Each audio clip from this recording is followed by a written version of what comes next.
Non, pas maintenant. D'abord une histoire. Une histoire? On a déjà lu une histoire. Mais encore une histoire, mais une petite. Bon, d'accord. Allez, une petite. Alors. C'est quoi ça? Ça, c'est qui était le roi Soleil. Tu sais qui était le roi Soleil? Non. Alors, c'est un roi qui s'appelait Louis XIV. On l'a appelé comme ça parce qu'il voulait être aussi puissant que le soleil. Et un jour, il s'est même déguisé en soleil pour une fête. C'est quoi ça? Celui-là? Alors là, c'est les jardins. Alors, qui a créé les jardins? Voir, ouvre. Tu vois, ça, c'est les jardins du roi. C'est André le Nôtre. C'est les jardins, on les appelle les jardins à la française. Ils sont connus parce qu'ils sont très symétriques, avec beaucoup de fontaines et d'arbres. Allez. Donc, C'est quoi ça? ça, c'est les pirates. Regarde, tu vois. Allez, on fait dodo? Oui. Je te mets la musique? Oui. Bisous, ma puce.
Je pense que wellness est une sorte d'émanation très proche du transhumanisme, avec une idée de toute puissance sur la santé, toute puissance de l'individu sur lui-même, parce que ça va nourrir évidemment ce fantasme-là. Je contrôle absolument tous les paramètres de mon corps, rien ne peut jamais m'arriver, etc. Bon. Alors qu'il y a tellement d'imprévisibles finalement dans le monde.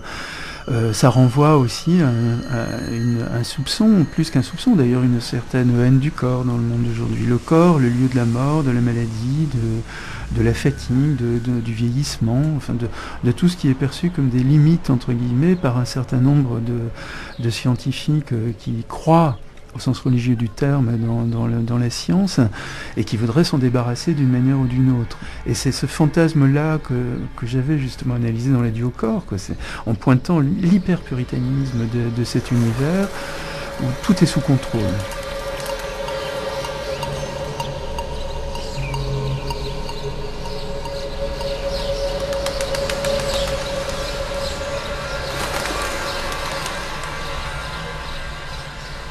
Ça m'inspire la magnifique nouvelle de Borges, Funès ou La Mémoire, où Borges imagine un homme qui a un accident quand il est tout jeune et qui est dans l'incapacité d'oublier.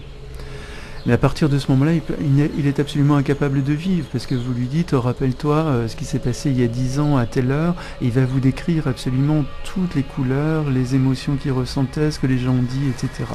Donc la mémoire, si elle n'est pas accompagnée d'oubli, elle est absolument écrasante. Ce que dit Borges a une profonde valeur anthropologique, hein, c'est pas seulement une fiction. Donc ce qui fait, notre mémoire est en permanence en mouvement. C'est-à-dire en permanence, on oublie des choses, mais parce qu'on renouvelle, on apprend, on ne cesse d'apprendre. Et le monde d'aujourd'hui a une tendance à la fois à liquider la mémoire, dans l'Internet, à travers les datas ou les enregistrements, où on veut tout garder en mémoire. Voilà, c'est très étrange, mais ce n'est pas la mémoire de nos existences, quoi, qui, elle, est en effet aussi fondée sur l'oubli. Donc il faut accepter les limites du corps, mais aussi les limites de la mémoire.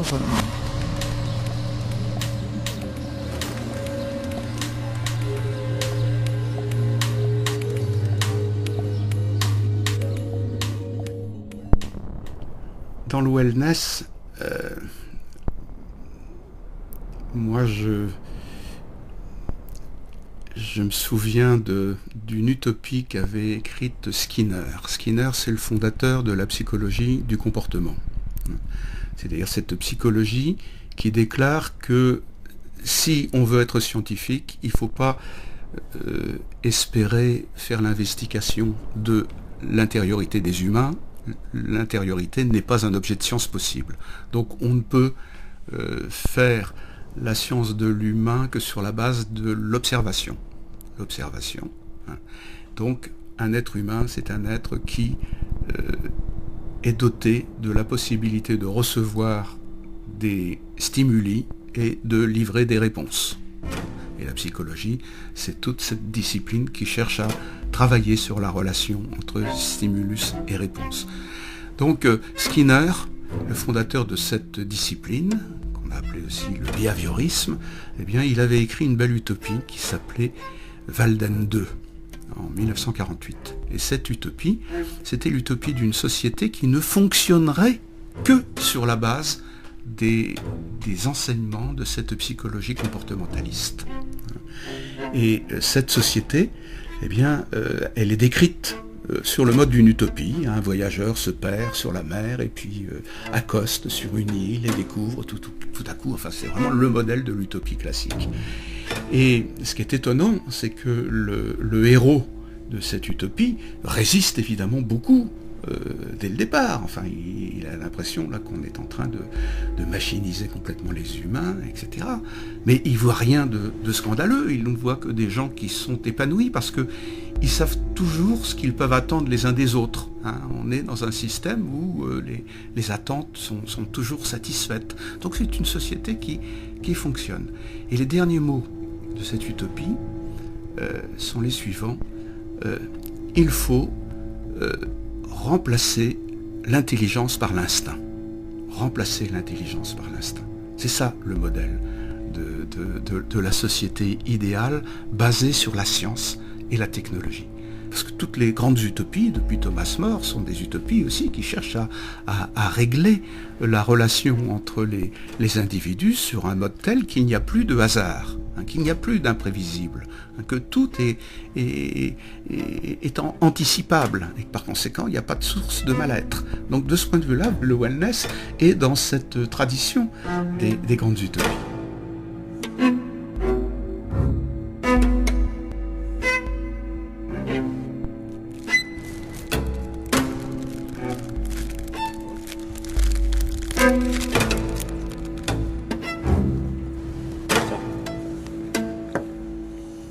Merci.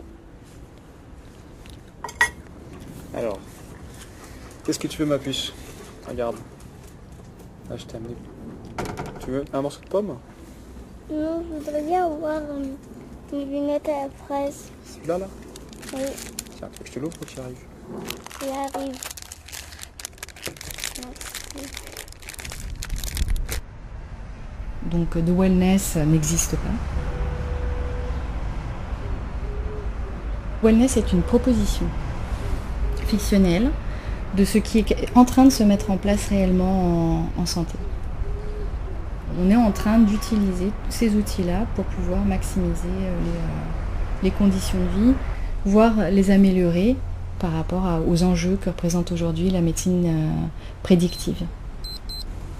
Tiens, fais voir. Je vais juste vérifier un truc. Ah. Tu vois là le chiffre ici, là? Le 12. Oui.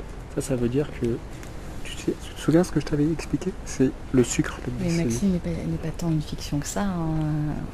Il y a beaucoup de personnes qui se consacrent vraiment et qui consacrent leurs énergies et leur formation à pouvoir développer plein d'outils qui derrière sont applicables de façon très très concrète sur le corps et pourquoi pas en santé.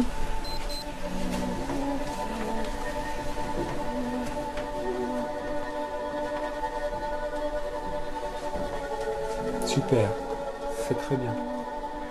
Alors tu vois, essaye de continuer, essaye d'aller un tout petit peu plus vite pour arriver à 40 ici. Tu vois le chiffre là? Oui. Vas-y, essaye. Ouais, super, waouh.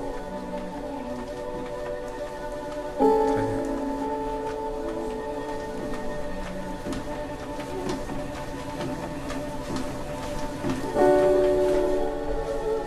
Ces vaches écossaises évoluent avec le progrès. Elles portent une sorte de bracelet avec une connexion permanente à un réseau sans fil. Selon les agriculteurs, ce genre d'équipement n'améliore pas seulement le bien-être des vaches, il favorise aussi le commerce. Chacun de ces facteurs peut permettre de détecter si la vache est malade ou commence à le devenir. Le facteur clé de ces colliers, c'est qu'ils peuvent signaler ces problèmes avant qu'ils ne deviennent très sérieux. These problems before they become very serious problems.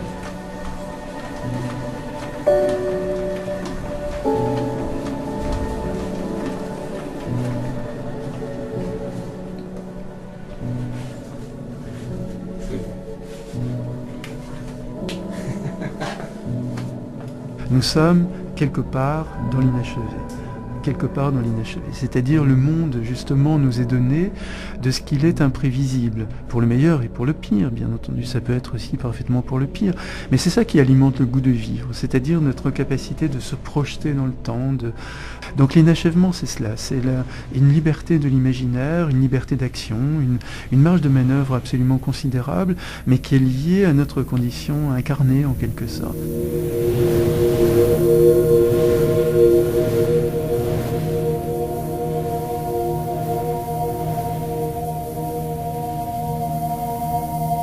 Donc, accepter effectivement d'être ces êtres vains, ces êtres de vacuité que nous sommes, et faire avec. Vivre, c'est faire avec. Et de ce point de vue-là, je crois que nous ne vivons jamais que sur le mode du baroud d'honneur. Nous savons très bien que ça va mal finir. Bon, mais en attendant, bon, il y a des choses dont on peut jouir, dont on peut se régaler. Allons dans ce sens-là. Le corps.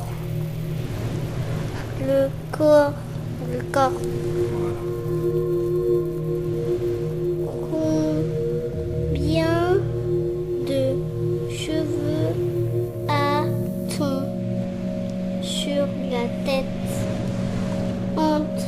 C'est un peu difficile. 100 000. 100 000 et 150 000. 150 000 tous les jours On en perd plusieurs, tandis que de nouveaux poussent.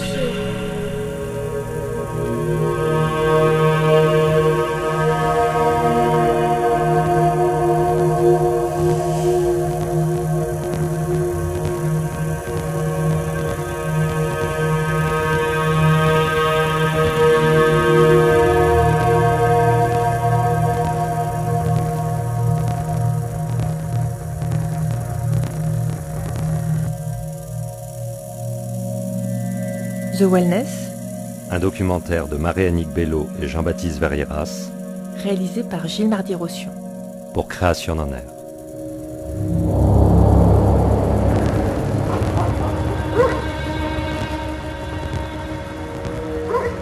avec Éric Dagiral, Élodie Jean, David Le Breton, Jean-Michel Beignet, Judith Nicogossian, Guillaume Pitron. Et avec Luc Guillol dans le rôle de Maxime, Héloïse Philippi dans le rôle de Violette, Nox dans le rôle de Nox. Prise de son, Marc Garven. Et Philippe Merchet. Mixage, Claire Levasseur.